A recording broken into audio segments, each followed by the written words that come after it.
once the menopause is done, it's not to sit back and say, okay, it's done. Now I'm just going to... I remember quite distinctly a girlfriend of mine saying, well, I walk up the stairs much more slowly, but that's okay because I'm getting older. And I almost, okay, let's just go back and sit down again. What can I do to make sure as I get older, I can maintain quality of life that I've enjoyed thus far? I now don't have children. I can enjoy my grandchildren. I don't have financial issues. May have a husband you get on with, but what do I... You're like, I have this conversation very often. Welcome to Breast Intentions, the podcast where we take off the bra of expectations and dive into honest, empowering conversations. We're your hosts, Nadine and Cynthia, two Canadian girls who swapped snow boots for flip-flops in the Cayman Islands. This is your space to feel seen, supported, and a little less alone. So grab a cup of coffee or a glass of champagne and get ready for your weekly handful of truth, wellness, and empowerment. Welcome back to Breast Intentions. Today's guest is Dr. Heidi Fahy, physician, educator, and passionate advocate for women's health. Today, we're diving into life after menopause, what's possible, what we may have missed, and how to truly step into some of our most vibrant, fulfilling years. So on today's episode, we have Dr. Heidi here from the Cayman Clinic. Welcome to the show. Thank you for having me. Well, thanks for coming on. Like I was saying earlier when we were talking, this is one area, it's a very big interest of mine, and I'm sure it probably is of yours as well, is menopause post-60. And we wanted to bring you on just to talk a little bit more about that. But if you can, do you want to give our listeners a bit of a background on how you got here, which is always very interesting to find out everyone's story on how they got here and what you're actually doing down here on the island. Okay, thank you again. Thank you for having me. I'm a UK GP. In fact, this is my 40th year of practice. 40. Wow. To 2026. So as a female GP, very early on, as soon as qualification, you were encouraged to look at specialising. So I got my diploma of the Royal College of Obs and Gynae, Obstetrics and Gynecology in 1988. And following that, I got my diploma in family planning and insertion of long-acting contraceptive services. So I've been practicing women's health since right at the beginning. As a general practitioner, you could run family planning clinics outside of the remit of your general practice. So women's health has been my thing for many, many years. And then quite often I would end up working in a clinic where I was the only female. So very much attracted that kind of work. And I've been enjoying doing so. When I came here, I came by chance, really. I just looked to see whether they wanted somebody to come work occasionally as I reduced my workload in UK. And I ended up working full time. And obviously my skills in women's health has come in very, very helpful in providing family planning services and women's health, which is quite a bit of my work now. Right. Well, I've seen you. I know a lot of people that have seen you. And I sing your praises all the time. So thank you. Thank you. So going along the lines of women post-menopause, what are women conditioned to expect to decline in their 60s, even when their bodies might be more capable of so much more? As I was saying earlier, when you've done the menopause, there's a period of time where you actually feel okay. And you got to remember, women in their 60s or late 50s, they're in a good place with their job, family, they're probably having grandchildren, financially, probably in a much better place. So there is a honeymoon phase, but there are changes happening which women do accept. For example, changes in your body, the shape of your body, the way your hair feels, the way your skin feels. And some of these things and the other thing is women are conditioned to accept things. Women go through so many phases and changes in their bodies. You start with having periods when you're 13, one minute you're minding your own business and next 1 week of the month you're, in pain and bleeding. And then of course all the hormonal changes, the mood swings and then trying to get pregnant. Then you try not to get pregnant. Right. Then you get pregnant, then you do pregnancy. And then the traumas of pregnancy to your body. What do women not put up with, really? Right. So when it comes to to sort of once you stop your periods, actually you might be feeling okay, but there are things happening which are not as bad as it was. And some of the changes are very gradual, so you may not even notice it. So as you know, your size changes, your body shape changes. I know for a fact, I look at my body and my skin's starting to sag in some places. You know, it's going south. I'm no fatter or heavier, but my body is changing. And yes, these probably are, you know, my hair is thinner, and so on and so forth. So a lot of things are quite subtle. What women don't consider is the long-term internal effects of menopause, which now we are far more cognizant of and much more aware of, and women do need to be aware of. And I think awareness is increasing, especially with so much in the social media now. It's true. Yeah. We've had some really great guests on talking about bone density, talking about heart health, cholesterol. Correct. Brain. Yeah. All of that. So we're now living longer, and the current generation, if they don't vape themselves to death, you know, they're going to live into their hundreds. So a lot of women spend quite a large portion of their lives in post-menopause, 30, 40, 50 years. Yeah, you're right. Yeah. So compared to however many decades ago. When I first started, I mean, one of the things I'm very lucky, I've lived through quite a bit of change. I've seen change, and women, you know, in the 80s and 1990s, you know, you didn't live beyond 70s. Turn of century, you know, you were either breastfeeding, pregnant, or dead. Yeah. And 57, you died. So menopause wasn't a big deal. So now that we're spending so much of our time, and what's really quite important to remember is our life expectancy is increased, our lifestyle is changing dramatically, but our bodies aren't adapting. You're right. So menopause is still at that age. You know, your fertility is still around about the same age. We are changing. So when a woman says to me, "I'm quite happy to do this naturally," I challenge what is natural these days. What, you know? What did they say? Well, we have a discussion and I'm right. No, but you know, you got to point these things out. You know, we don't spend much time to think about these things. Yeah. And I'm sure you found out from a lot of your guests who are experts that women live longer than men. But we're more prone to dementia and physical disability. 1 in 3 women have a fractured hip in older age, and that's my biggest fear. I don't want to fall over because that suddenly reduces your quality of life. So, you know, you have to point these things out. And because we feel fine in our 60s and we still can get up and, you know, play with the grandchildren and get up from a chair and go skiing and whatever. And then the changes are so gradual. But now we're really looking at the long-term changes. So, yes, a lot of things you can accept as okay, but we're now much more aware of the long-term. What do you want to be like in your 80s? Right.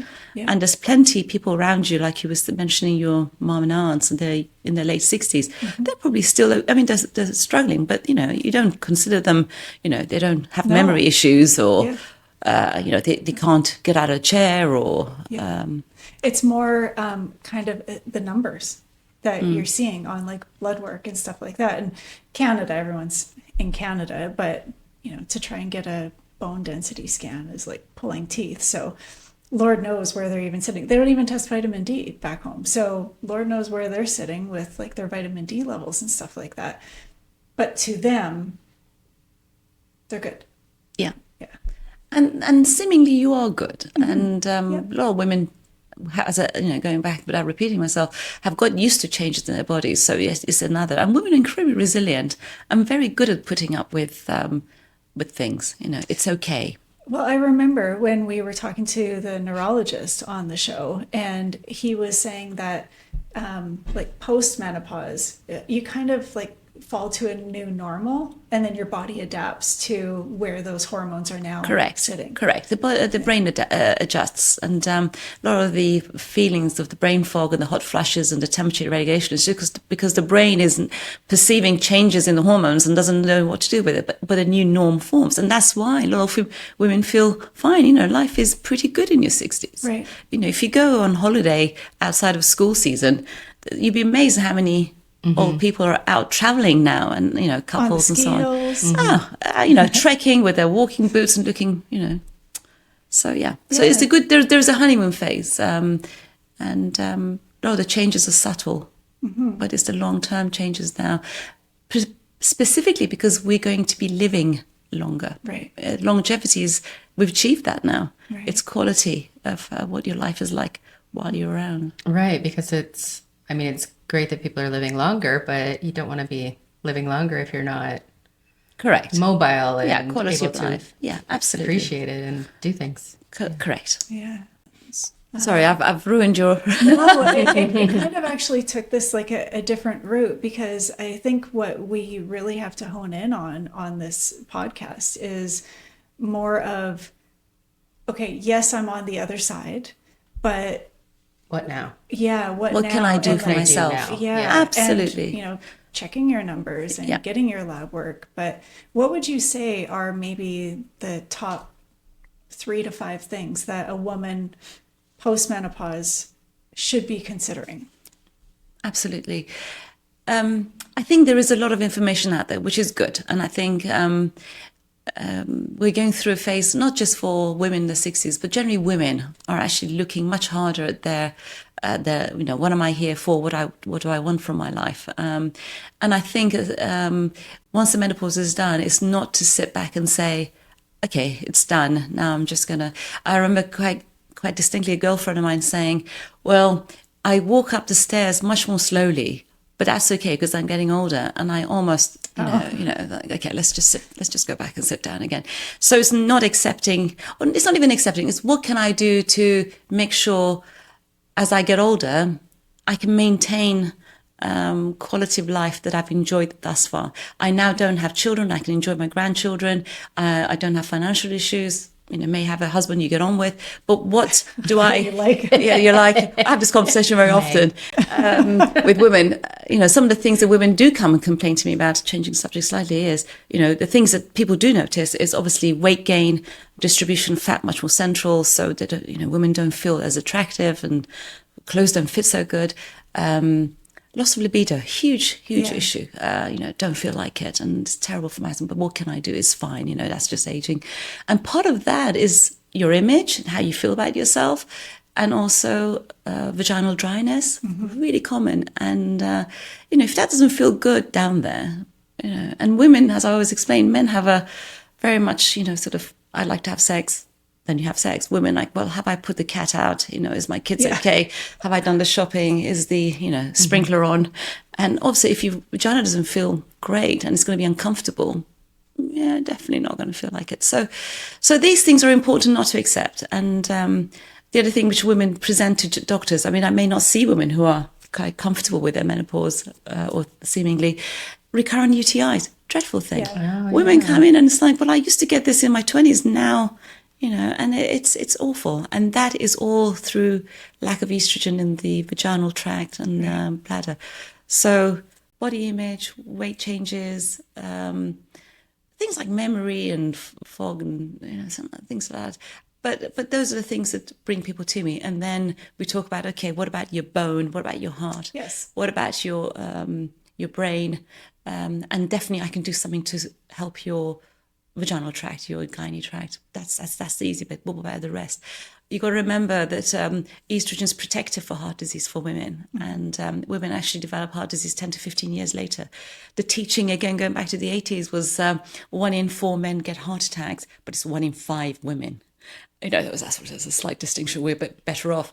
But that actually, after menopause, changes. We become like men. Our risks catch up, and it is... and you got to put into perspective. 1 in 5 isn't much better than 1 in 4.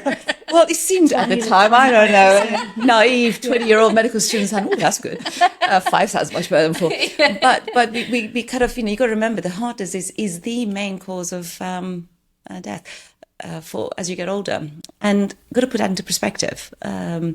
So heart health, really important. And then... It's great that losing weight and changing the shape of your body is great, but those things are probably things I do talk about, and we go through what can we do, and obviously we'll talk about that as we go along. So if we kind of go along the lines of bone density and muscle loss, what should women in their 60s understand about muscle loss and how it impacts metabolism and weight? Okay, this is something which is really important, and it's at the heart of a lot of the things that women go through after menopause. We naturally lose muscle mass. Muscle is really healthy. It burns calories, and it supports your joints, supports your bones. So whenever you have an injury, I mean, if you've ever been to a doctor's because I've hurt my knee, the talk is build up your muscles around that joint to support that joint. That's classic. So as women naturally lose muscle and that's replaced by fat, we are losing a lot of our metabolic advantages. And then insulin resistance is something which is really big now. We talk about insulin resistance. Yeah. So the first thing any woman should be thinking about is maintaining activity. So now let's say a woman is post-menopause and she's noticing a lot of these changes and maybe now has had a bone density scan and has a little bit of a scare and has been told that she needs to start exercising, but she's never done it. Yeah. And now she's in her 60s. What do you say? So there's a lot of evidence that doesn't matter when you start. You actually do. You can improve your muscle mass and your muscle and bone wellness 30, 40, 50%. So the issue with that is never done it, so I'm not in the habit. But it's never too late. Totally. Mm-hmm. Well, what's the option? Right. This is what's going to work for you. If you really take seriously your well-being, health, and wellness as you get older, you have to. But I do say you don't have to wear lycra and stand in the gym looking yourself in the mirror. Seriously, any exercise you got to do something which you can enjoy. I agree. Whether it be digging, going in the garden and moving things around, and going for long walks, using your body weight instead of dumbbells. We used to say take a couple of tins of baked beans, in the kitchen, and it works. So it doesn't have to be anything major, but what suits you, but it has to be something daily, even if it's just you have to mix it. That's the other thing. It's not a case of just go to the gym every day and pick up weights or whatever. One day is cardio, walk, do your own housework a little bit, move things around. If you like to go into the gym, swim. Right. We have good weather in the UK where I come from. Half the time you're too cold to even leave your bed, and you have to force yourself. It is hot weather, but you can work around it. Okay. So bone density or muscle is one of them. Yeah. The other one, which I do hear about a lot of women post-menopause, is high cholesterol. Yes. So cholesterol traditionally does go, we've always known this, the cholesterol does go up as you get older, men and women actually, to be fair. The main three factors for heart disease are cholesterol, smoking, and blood pressure. So it's just not cholesterol. So you've got to look at this. So whenever I counsel women, we do discuss cholesterol, do you smoke, exercise, all the rest of it. Genetics, really important. What kind of heart disease. I find there's people who have heart disease in the family, those who have cancer, some both.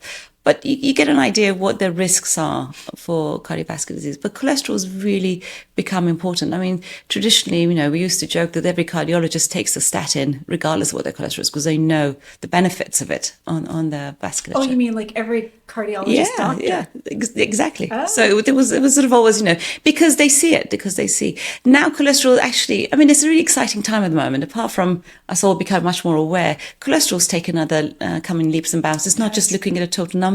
We look at the good and bad cholesterol, and even bad cholesterol has now been divided into very bad and really bad, sticky and not sticky. But basically, does this cholesterol equate to having plaques in your heart? And now, not only do we just take the cholesterol, we discuss, as I said, genetics, and then we can break down the cholesterol into good and bad. And then, of course, now we have this wonderful technology of checking to see, looking for buildup around the heart. So we do, we measure calcium, which is calcification on these plaques.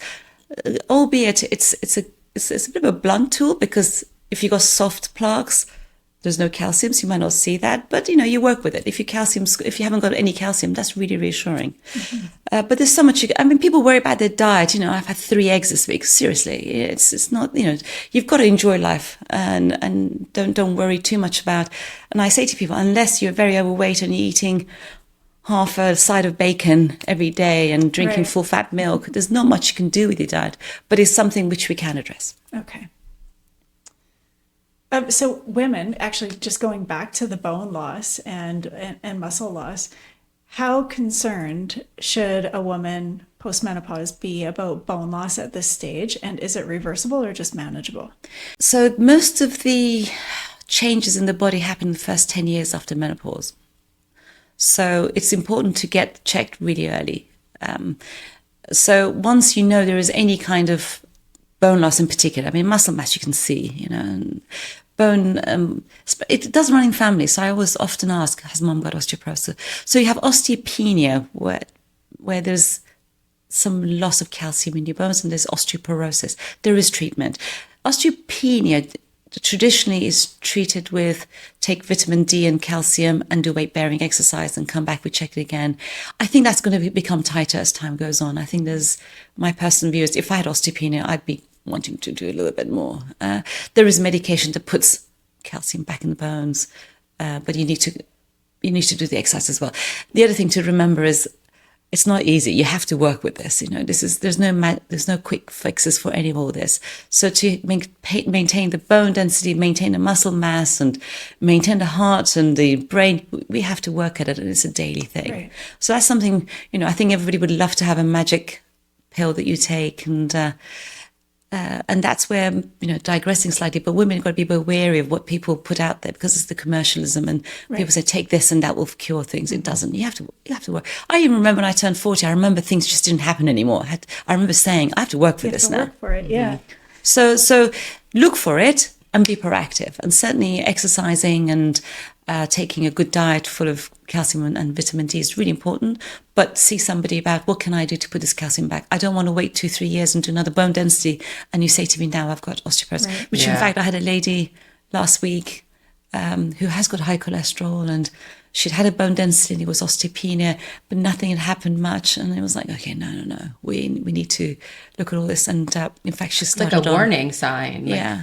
But I think part of it was, I was told, and that's the way it is. Okay. I feel fine. That's part of aging. Oh, right. And now I think a lot of women in their late 60s are coming in, have I missed a boat? Mm. That's the whole conversation, right? Yeah. And so I'd like to encourage every woman of any age to go and discuss where they're at with their GP.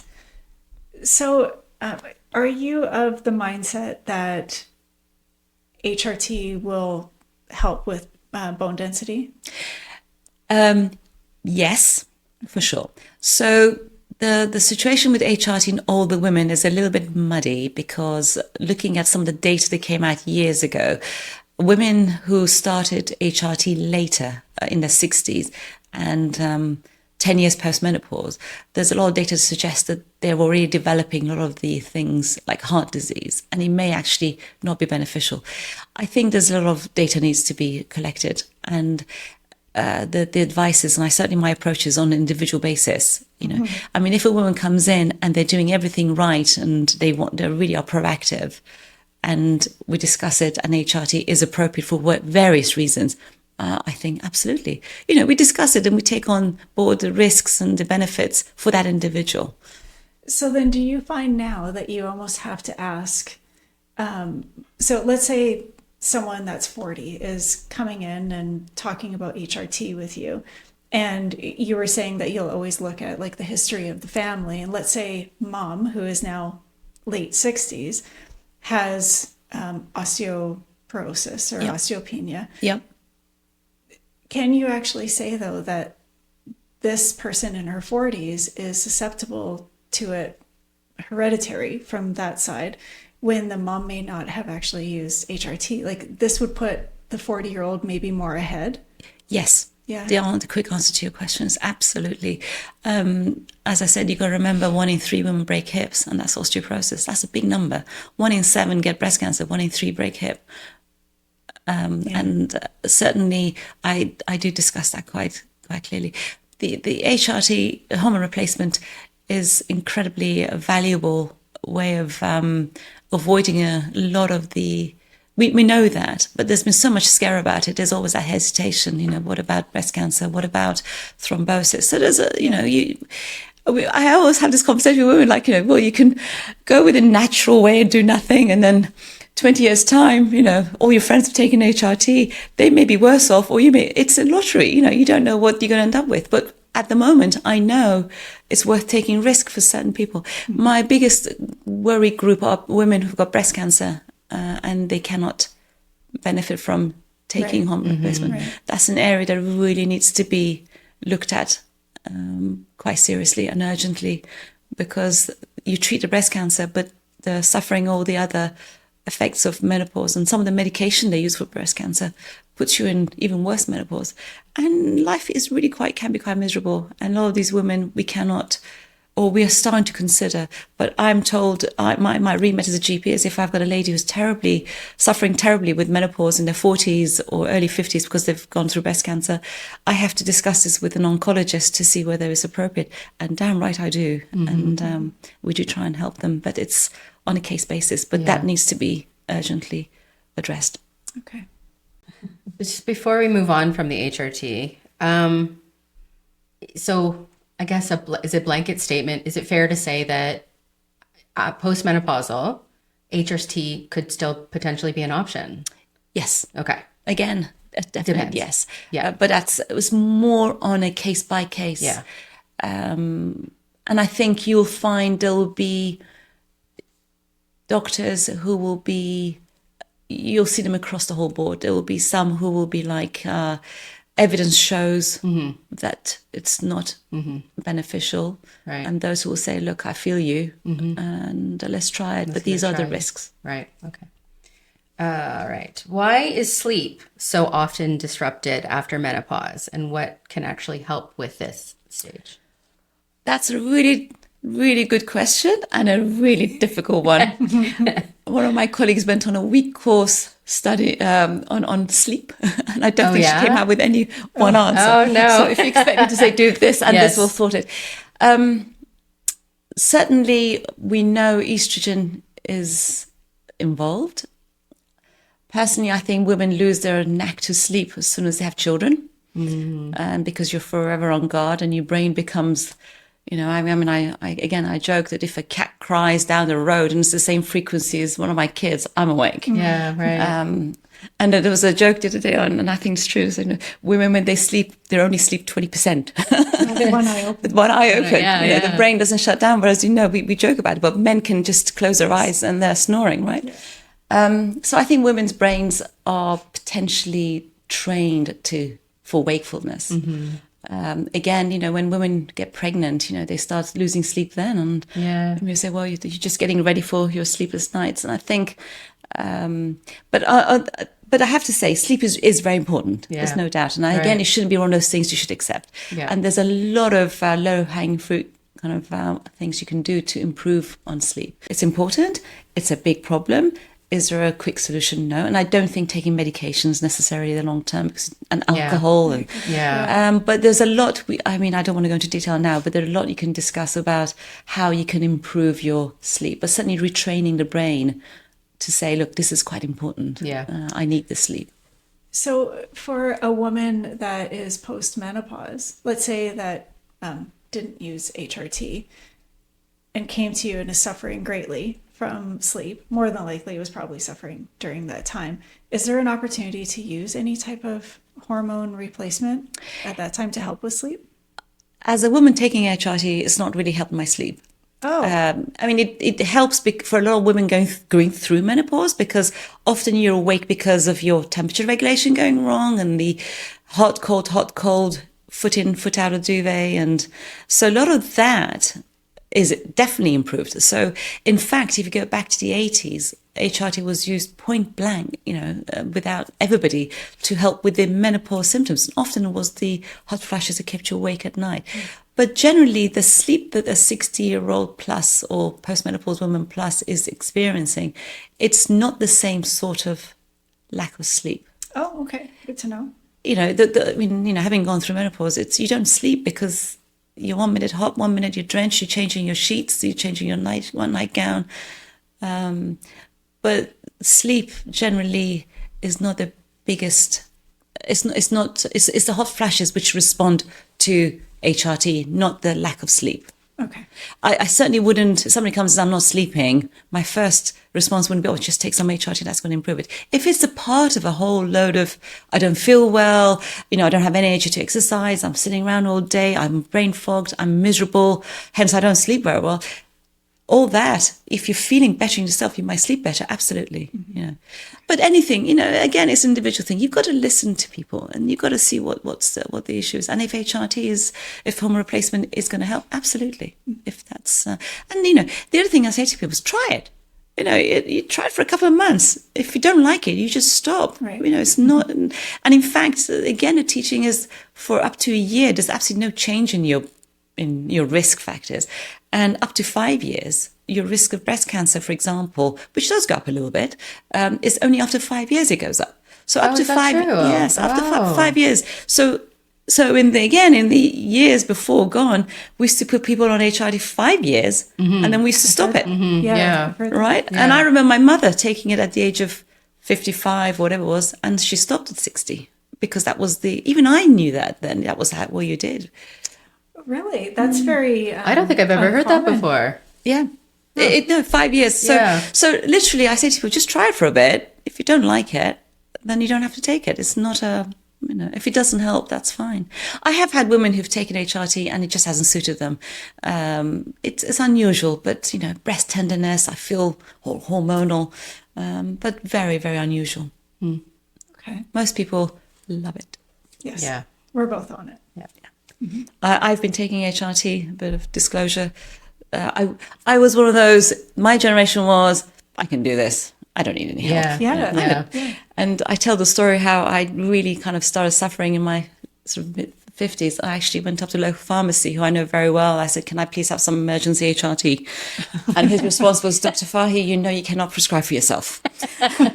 And shooed me away. But it's, and that was eight years ago. So. And you said your mom was on HRT? She did take some HRT in her, absolutely. She was struggling. She's a nurse. How many years ago was that? She's 85 now.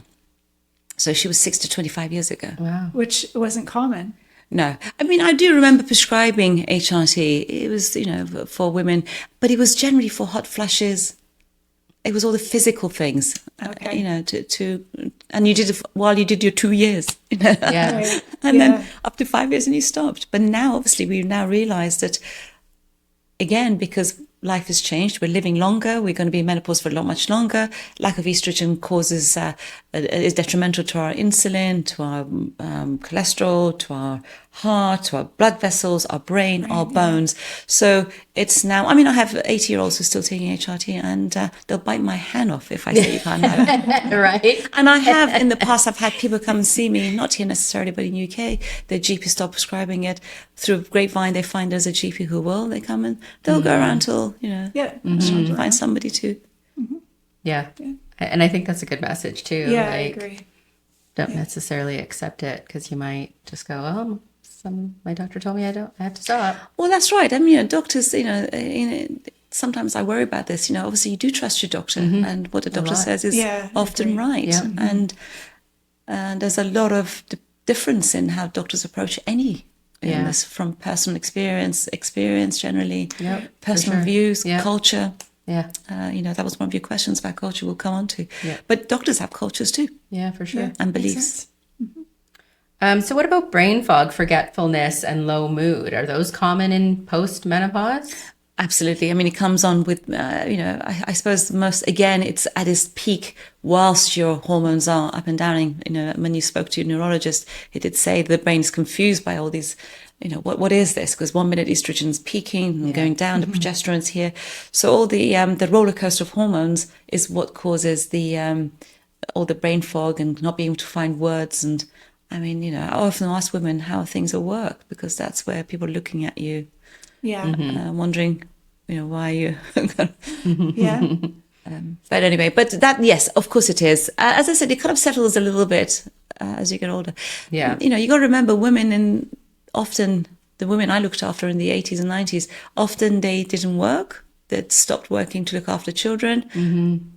Often didn't drive. Often didn't have a bank account. Right. Well, couldn't for. Yeah. And you know, the brain wasn't really necessary, wasn't being, and now look at how women have careers and expectations and the 60-year-olds who are now, you know, flying the crest of life. Absolutely. But you need to be at top of your game. And yes, what can we do to help with that? Yeah, the simple answer to that question is see a doctor who is sympathetic and understands and discuss what your symptoms are and what can we do to help. And yes, HRT is definitely in the cards as far as I'm concerned, but we do discuss how it's the first few years. But just because you missed it, why would I say to somebody, no, you can't? Well, and that's what I was going to say too, where if you are postmenopausal, like you can still go talk to your doctor about some of the stuff that you're struggling with. Absolutely. Interestingly, I had a lady in her 60s who's got a lot of cardiovascular diseases, actually, you know, and her doctor locally felt uncomfortable and she wanted some HRT. She was 60 something, I can't remember. Sent it to me. And we discussed. I looked at all risk factors. We discussed it. Very happily, she clutched that prescription HRT, ran out of my room she could to the local chemist. Good on her, you know, and good on the GP who didn't feel comfortable. And obviously, I've taken on risk, but it's informed decision making involving her. She's taken responsibility for herself and says life is not that great. How I feel, and in fact, a lot of the heart diseases already exist. She's got all this, and in fact, she was on blood thinners, so I'm not going to give her a blood clot. Really. Don't cross your legs on the airplane, maybe. Now, and you know, she's having her mammograms regularly. A lot of women who I encourage to take HRT, we have a system of check your breast regularly, have mammograms. Nowadays, breast cancer is treatable if caught early, so let's just be on top of it. Are there delivery methods for the HRT that is more safer for women at this age? Absolutely, it's a very good question, and that's something which we're very aware that if you use transdermal hormone replacement, it bypasses the liver, and a lot of the risks of breast cancer and clotting disorders is minimized. Okay, so that's like the patches or the creams. Patches and creams and lotions and potions, absolutely. Yep. Wonderful. As opposed to tablets. Tablets are easier, but for all the women, I would really encourage. And we have so many lovely ways of delivering estrogen now, vaginal even, if that's somebody's from vaginal rings. Yeah. What lab work should a woman in her post-menopause era be asking for? So hormones are really no point anymore. I mean, I have sometimes you have this conversation. I can tell you your ovaries are not producing any estrogen, so there's no point wasting your money on that.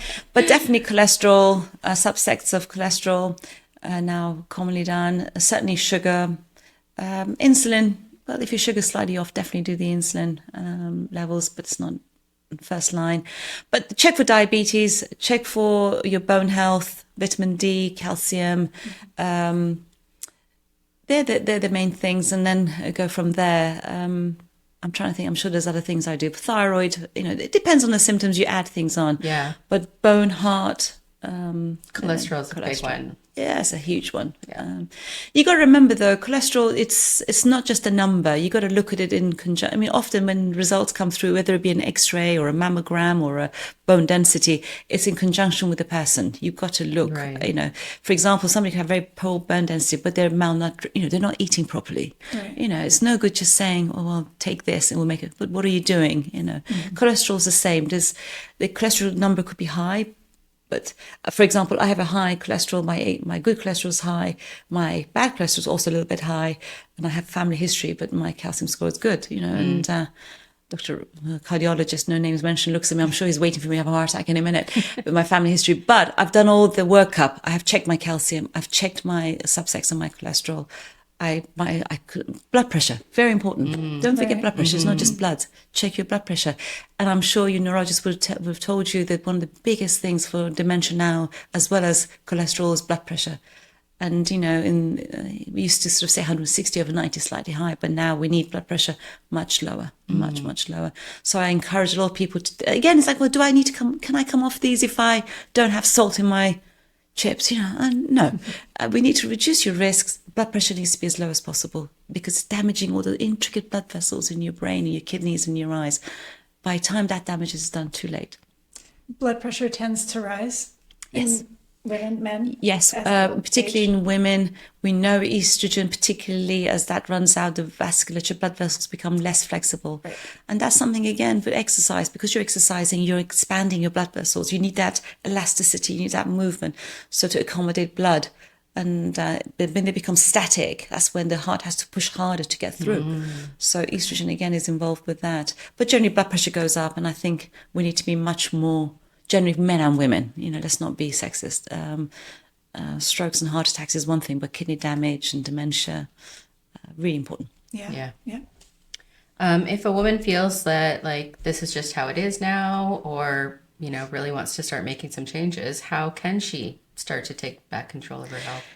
I mean, obviously, we've discussed about go and see a doctor and have various tests, but really they need to appreciate the importance for themselves. A lot of the work has to be done by the women themselves. Right. So it's a change of mindset. And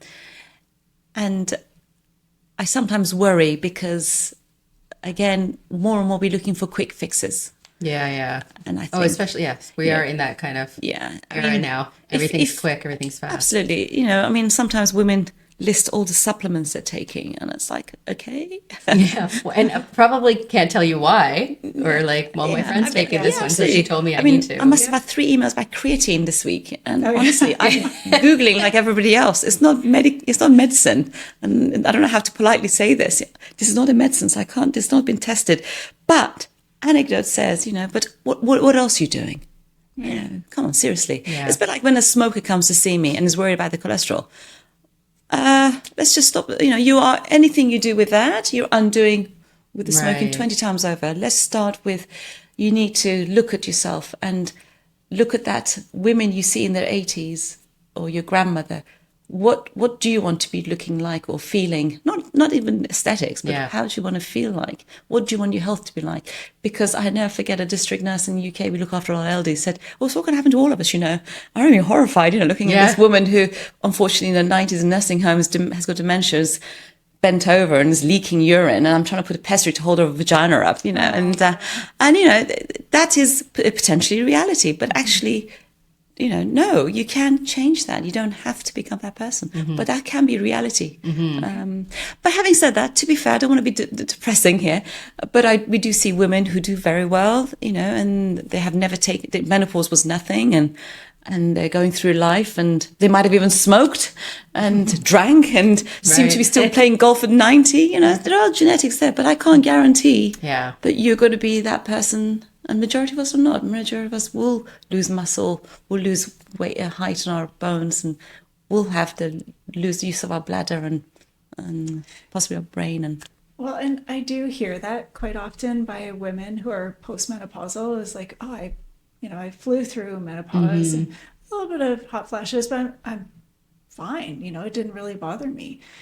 When someone says that, do you ever have a conversation with them of like, what's your bone density like, or what's your cholesterol like? Or I'm quite sympathetic. Obviously, it is difficult to envisage risks when you feel fine. I agree. Yeah, it's the same with smoking, for example. Don't wait until you have a heart attack to stop smoking. But trying to, it's that difficult area as doctors we struggle with. How do you persuade people or discuss risks when you don't feel?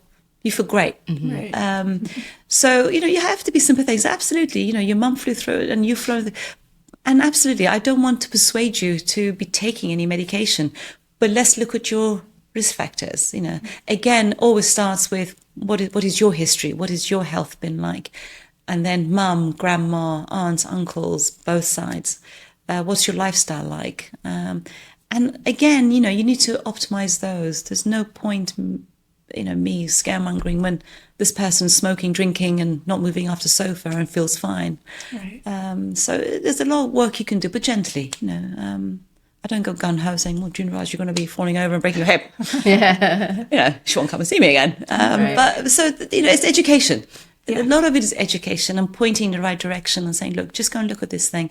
And even when I discuss HRT or any kind of method of contraception even, I want you to go and read about this. I don't want to sit here and lecture you. And in fact, a lot of good studies, people only remember 10% of what you tell them. Yeah. So when I hear my own voice, people switched off already. All right. What is realistically possible for a woman, say, in her 55, 60, in terms of energy, strength, weight, and overall vitality? Totally doable. Yeah. Totally should be taken seriously. Totally can feel much better for it. Totally has to be priority. I had a lady in the other day, she's 67. She was telling me she does Pilates twice a week, weight training on Saturday, and swims and whatever, and feels great, But we both discussed how our skin is getting a bit crepey, right? But she feels great. But there are times we both agreed that we feel tired. Yeah, we don't have the same energy, but she looks great, Right. And she feels great. But we do, but she's investing in her future. Yes, exactly. And quite right too. It shouldn't become a chore. And I always say, if you're getting miserable because of it, right, that undoes all the good. You've got to take this upon yourself as a way of life, something you do, and you need to do it for you, because A, it's good for you, B, you got to enjoy it too. Yeah. It shouldn't be a chore. Right. It shouldn't be, oh my God, I've now got to go and do my 30 minutes weight training. You got to encompass it in your body, under your skin. Right. Find those activities that you like, and when you feel better and you look better, hopefully you get that benefit, but you're also investing in your future. Right. I wanted to touch on maybe something from the WHI and how that's carried an impact in women. Is this the studies in the 80s, the million women, the nurse study? Yeah, was it the 80s? It was it was about 25 years ago. Yeah. But, so there's, I think we're probably talking about the same thing. Maybe I've got my dates all that. But there was a big study that came out, after which all the women in America particularly stopped taking HRT. Is that the one? Yeah. So research is really important, obviously. And I mean, as a medical student, we spent months trying to understand how to assess studies and research to understand the importance of it. You cannot just read the headline and then look at the bottom line and say, oh, they say this and that must be right. And without going into too much detail, a lot of the things that they concluded have now been disputed. Yeah. For example, there was a lot of sort of not natural. We do bioidentical estrogen now. A lot of the hormones used was large amounts, unopposed, in all the women between over 60 and 70. And the end point of heart disease and so on was worse, and cancer and so on. That has been, I mean, I kind of looked at it all and the time, obviously, and there are people much better placed than me who've gone through it with a tooth comb. They tell me that a lot of those things are no longer valid. I do appreciate that we have to be cautious with whatever we do. As a doctor, I have to be, my oath is to do good, not harm. And we can only go by what we have at the moment. So again, what's happening now is we're much more likely to be looking at it individually as opposed to blanket like they did. Oh, everybody should take this. This is a good thing. Right. But I think there's going to be more research. There's a lot more now awareness of women's health. Sadly, most of the information we have is based on men's health. Mm-hmm. And you got to remember, women, we were defined by our fertility and our cycles. If you look at the women's hormone cycles, the graph goes up and down. Is estrogen, progesterone, FSH, LH, ovulation, pregnancy. There's none of it is about what is this actually doing to the body. So it's a lot of work to be done. And I say to people, the pendulum's swung a little bit, so we're now pro, and there's a lot of FOMO going on out there. Yeah. And yes. I think women have to be very, very cautious because they're a bit of a captive audience at the moment. And I'm amazed at how many people suddenly now menopause specialists and give their bit of opinion, which is great. But really, women, I want to put a word of caution out there. Be careful, because there are people who are possibly often well-meant. Mm-hmm. Let let me help you. I'm going to give you this stuff. This is going to make everything okay. Just be, go to a trusted, and a lot of women talk to each other, right? Yeah, and I think that's really important. I had a lady come and say, well, you've put me on this patch, but my friends are all taking this patch. Let's unpick that. So it's a very individual thing. And absolutely talk to each other, and but be careful, because I think there's a lot out there. There are a lot of people selling their wear. Take my stuff that I'm giving you. And I think there's going back. There's all FOMO, and am I missing out? And I think a good conversation should take a good 45 minutes, at least, if not an hour, with a doctor going through everything, and literature and reading trusted sources, right? And making sure it's individual. Well, and this is really great, because now that everyone's talking about menopause and it's in your face, and there was this whole study that was done 25 years ago, and like you said, there is a number or a group of women who missed out on that stage, and it's typically, I think, like women that are probably in their late 60s, early 70s now. And so that's why I really wanted to have a conversation with you of like different areas and different things that women of that age need to still be aware of, even though I already went through menopause, but what are now things that we actually can still look at or still consider, and not all is lost. I think that's a really good point. And I think if I was in that cohort, I'd be quite worried about my health in the next 20 years. As a daughter. Yeah. I am. And I think this is exactly why women of that age who've said, oh, I'm fine, I've done it, I'm through, need to start. And to be fair, as a doctor, I don't think I did as much about preventative as I am now, because it was about managing the menopause process previously. I feel bad, take this. It's a much harder conversation when somebody's through and feels okay to say, well, look, there's more to it. Right. And there's no prevention now. We need to, you feel fine. But, that conversation, you feel fine, but let me talk about what could go wrong. Well, you don't know. It may not, but, but we are living longer. That's a fact. And women particularly have more disability in older age than men. That's a fact.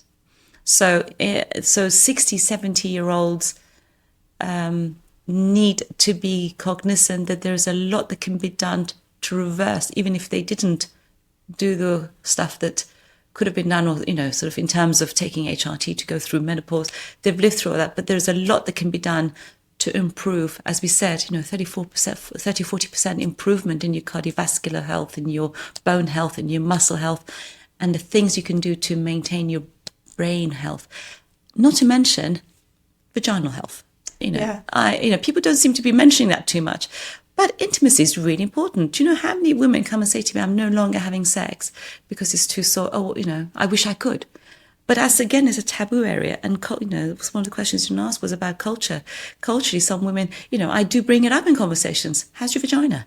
Right. How's your bladder? Forget it. Okay, even if you don't want to have sex, you're going to have, your bladder is going to become atrophied, and you're going to get UTIs, and incontinence is a huge problem in older age women. So forgetting everything else, let me talk to you about, and I have gynecologist, female friends and male now, I shouldn't be, but gynecologists who actually firmly believe every woman after menopause needs to be on vaginal estrogen. Mm-hmm. Oh, okay. Blanket. Mm-hmm. The risks are very low, very little gets absorbed into the system. So even our breast cancer ladies are definitely, I still check when you see your doctor next time, oncologist, can you ask her if I can give you some vaginal estrogen, because I need to check. But every woman should have a look at their vaginal and bladder health at the minimum. So not just due to dryness, but for musculature, thinning of the. I perform Pap smears on women, and by the time we stop at 65 unless there's been problems. But by the time they're 60s, it is the most uncomfortable thing, and women come having to take something to calm their nerves for me to stick a speculum in, and I can't even do that with comfort. So a lot of these women, I should say, just take some vaginal estrogen for 3 months, come back. I'm not touching that. Oh wow. So there's no need to suffer. That's a huge area. Why are people not talking more about that? We did do an episode on vulvas. With the Nidia. dermatologist, yeah. She's Mrs. Vulva, great. I'm so pleased she's here. But the vaginal health and sexual health. Yeah. We all know that social isolation is one of the biggest causes of dementia in old age. And of course, the way society is going, we're not all living next to our aunts and uncles, and children are next door. Right. Some cultures still look after their elderly. They're revered as people who are knowledgeable and wise, and they look after them. But there's a lot of elderly, particularly women, who are lonely, and they could do with company. And intimacy is gone, even in couples. A lot of people say, we'll be happy with this. But Right. they've accepted that. But I'm not advocating everyone should be having sex, but women are still coming in their 70s and still sexually active. And I help them with newly married. Do you know, grey divorce? A lot of women are now, I say to them, look, you're divorced, you haven't had sex for 5 years, but you might meet somebody. Yeah. Let's prep you. So if your vagina is required to be active, it's in a good, we do have a giggle about it, but it's true. I have women saying, I've met somebody. I'm 60, but I've met somebody and I want to have sex. Absolutely. Yeah. Right. I can make that possible. And I can assure you, women who've had a vaginal estrogen, which is safe, when I check their, I'm not hurting them. It's all plump and plush. And I say, your cervix looks like a 20-year-old. At least one thing can rejuvenate something. That's right. Maybe not the wrinkles. But the wrinkles are the least of our worries. Yeah. And I think that's the other thing. Sorry, just to, women, we're now relying more and more on our physical look. And that makes us feel better. Absolutely. But that's just the surface. And I say, you look beautiful, but be warned, when things go wrong with you inside, that's far more important. Although this is important to have the fillers and the Botox and eyelashes and get your nails done. But these are easy fixes, but it's external. Right. Yeah, it doesn't matter. You have to do both. Yeah. If your bones or your cholesterol or your heart is not where it needs to be. These things are going to deteriorate. And it was fine when we were dying early, didn't matter. When we're now living longer and longer. We need all these faculties to be... It's a real sadness when you see 80-year-old dementia, leaking, broken hip. And every time you break a bone, you become more fragile. So you could be very fit and healthy. My mother, she broke her... It wasn't my fault. She was here, not unfamiliar, she fell over, broke her shoulder. And from that day, her health... I used to have to run after her to keep up with her. She was but broke a bone. Your confidence goes because now she's looking, am I going to fall over? It was such a shock. And since then, in the last 5 years, her health has declined. She lives alone. COVID was terrible. Didn't see anybody. Her mental capacity. We don't have dementia in the family. She's getting slow. And it's really sad to watch. Could I have done something about it? I mean, she takes a blood pressure medication. She's diabetic. She does that. She's thin. She goes to the gym 3 times a week. She's doing all of that. We could. I think about it now, and I think the social isolation was big. The breakbone, she has osteopenia, but she's taking stuff for that now. Maybe I should have told her to stay on HRT longer. But that was 20 years ago. Hindsight, yeah. Well, I think that's it, isn't it? Yeah, I think so too. I think Good. that's all. If anybody wants to. Yeah.